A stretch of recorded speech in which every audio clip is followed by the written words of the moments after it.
ازيكم؟ اهلا بكم في فيديو جديد. في الفيديو ده هشارك معاكم مذاكرة بالليل. انا اصلا بحب الحياة بالليل عموما، فبالتالي اكتر مذاكرة بتكون بالليل، بس ده ما يمنعش المذاكرة بدري، الوقت بيبقى فيه بركة اكتر. فمش مهم بقى انك تذاكر امتى، المهم انك تذاكر وتشوف الوقت المناسب ليك وتذاكر فيه.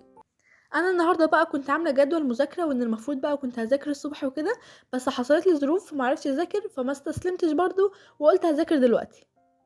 فيلا بينا، وكفايه رغي. انت مطلوب منك دلوقتي انك تحضر الكتب بتاعتك وتذاكر معايا عشان نشجع بعض. ويلا بينا نبدا. اقول لكم على حاجه هتفيدكم قوي: اكتبوا اهداف اليوم قبل ما تناموا عشان اول ما تصحوا تعرفوا انتوا هتعملوا ايه. عشان انا شخص مثلا اول ما بصحى من النوم ما بعرفش اعمل اي حاجه، ولا اتكلم ولا انطق ولا اعمل اي حاجه خالص. ببقى عايشه كده في حياه المبالاه، ولا عارفه انا عايشه فين. فاكيد ناس كتيره زيي، يعني اول ما بصحى كده بشوف الحاجات اللي انا كنت كاتباها امبارح، فببدا اشتغل بقى واشوف الاهداف اللي انا كنت عاملاها خلال اليوم. فانا دلوقتي بقى بشوف انا كنت كاتبه إيه امبارح وكل الاهداف وكل الحاجات دي. وانتوا كمان لو لسه ما كتبتوش انتوا هتذاكروا ايه، يلا حالا اكتبوا وابداوا معايا. اول حاجه المفروض ان انا اعملها ان انا اعمل بحث. فضلت بقى اعمل سيرش وادور واعمل كل الحاجات دي واكتب في الورق. انا عايزه اقول لكم ما تضيعوش بقى وقت خلاص، لان الامتحانات قربت، وفعلا فعلا مفيش وقت خالص. فاللي هو انت لو ما ذاكرتش الصبح انت هتقول انا مش هذاكر. ده اللي هو تفكير كان بتاع اول السنه، لكن دلوقتي انت لازم تذاكر يوميا عشان تلحق تلم اللي فاتك. وكمان كنت منزله فيديو عن ازاي تلم المنهج في اسرع وقت، وفي معلومات بسيطه كده وخفيفه، فما تنسوش تروحوا تشوفوه. هسيب لكم اللينك في الديسكريبشن. مطلوب منك دلوقتي انك تسيب الفيديو قدامك وتروح تجيب الكتب بتاعتك وتذاكر معايا.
واخيرا خلصت، انا ايدي ماتت تقريبا، وهشيل الحاجه دي وهجيب الماده اللي بعدها.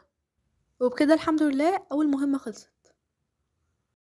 تاني حاجه المفروض ان انا اعملها ان اذاكر رياضه واحل عليها كتير جدا جدا، لان انا خلاص بدانا في المراجعات وبدانا الحل الكتير.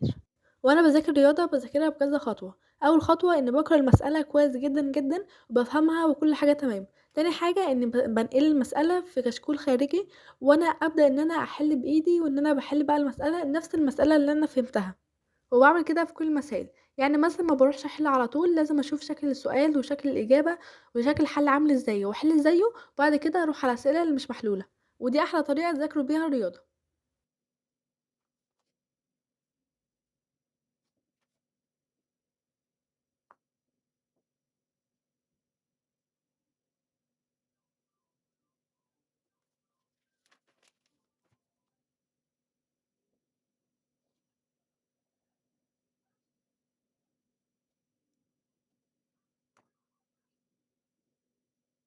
كده خلاص، دي اخر حته في الرياضه.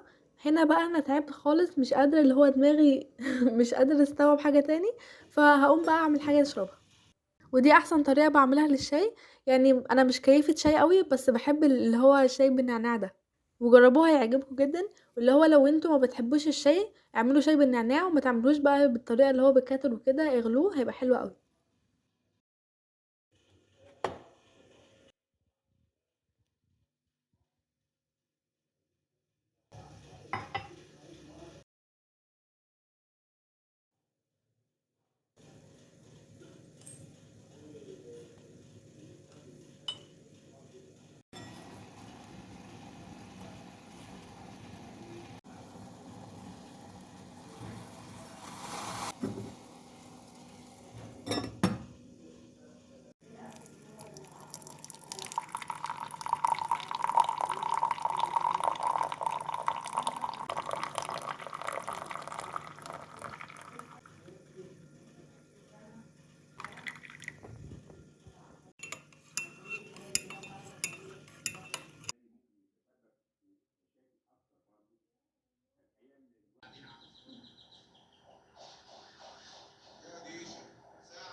وكمان في حاجة حلوة أوي عملتها، إن لميت كل الأوراق في الدوسيه دولت.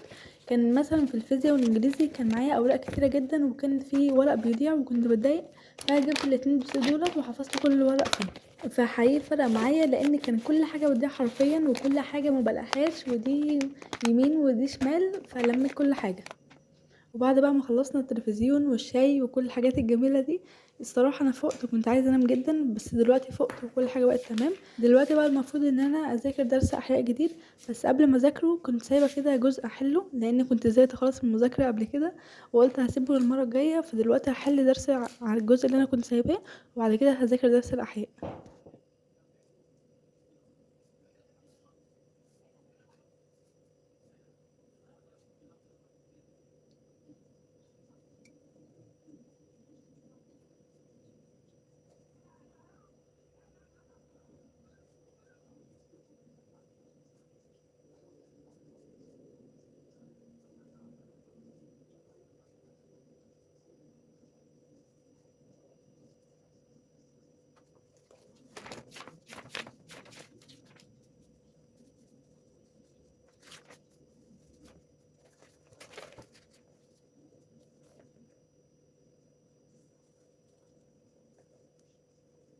خلاص كده حليت الجزء اللي انا كنت سايباه، ودلوقتي هبدأ في الدرس الجديد. انا بقى حاطه علبة الكريم جنبي عشان كل 3 دقايق فعلا ارطب ايدي، عشان احنا خلاص بقى داخلين على شتاء واللي هو التشققات وكل الحاجات دي. فحافظوا على ايديكم وجسمكم بالمرطبات، وعايزاكم تعذروا بقى صوتي عشان عندي برد، فاللي هو صوتنا بيبقى ساعات البرد ده في حتة تانية.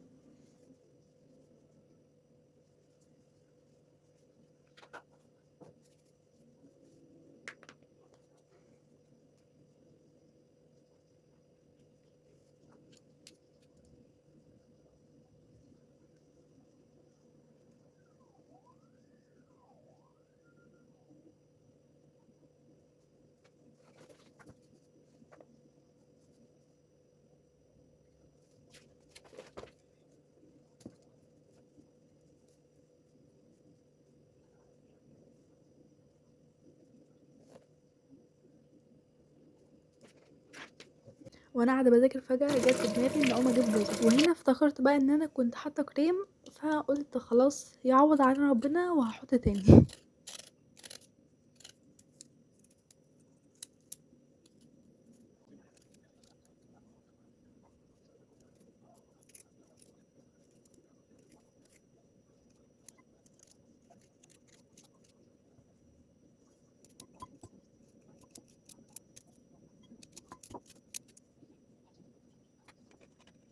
ودلوقتي بقى خلاص خلصت درس الاحياء والحل وكل حاجه تمام الحمد لله. دلوقتي بقى هسمع درس كيمياء، عشان بقالي كتير جدا ما سمعتش مراجعات ولا الحاجات دي، فهتفرج على الفيديو وهاكل الجزر.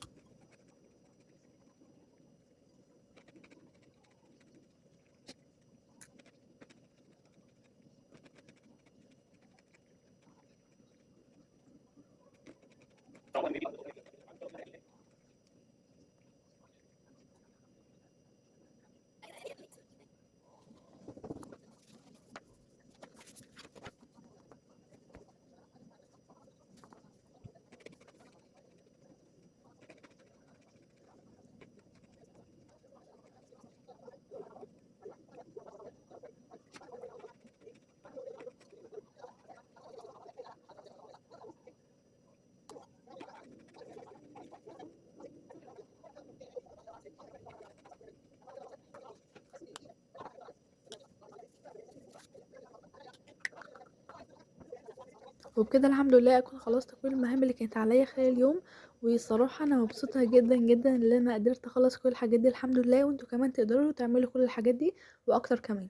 وبعد ما خلصت مذاكره بقى كنت هموت وانام، فاللي هو انا كسلت، دماغي فصلت خالص، فملحقتش اكتب مهام اليوم اللي هعملها بكره، فعملتها على النوت كده على الموبايل، وبعد ما بصحى بنقلها على في النوت اللي هي الورقه وكده. وبعد ما خلصت بقى الحاجات اللي المفروض اعملها بكره، فتحت الابليكيشن ده عشان اقرا الاذكار اللي هي قبل النوم. انا بقى بحب اقرا اذكار النوم جدا، لان بحس بطمانينه كده قبل ما انام، وبحس بشعور جميل جدا. وانتوا كمان خليها عاده في يومكم انكم تقراوا اذكار النوم دايما، وكمان لو وظبتوا على اذكار الصباح واذكار المساء هتحسوا براحه جدا في حياتكم. وبكده اكون خلصت الفيديو، اشوفكم في فيديو جديد، ومع السلامه.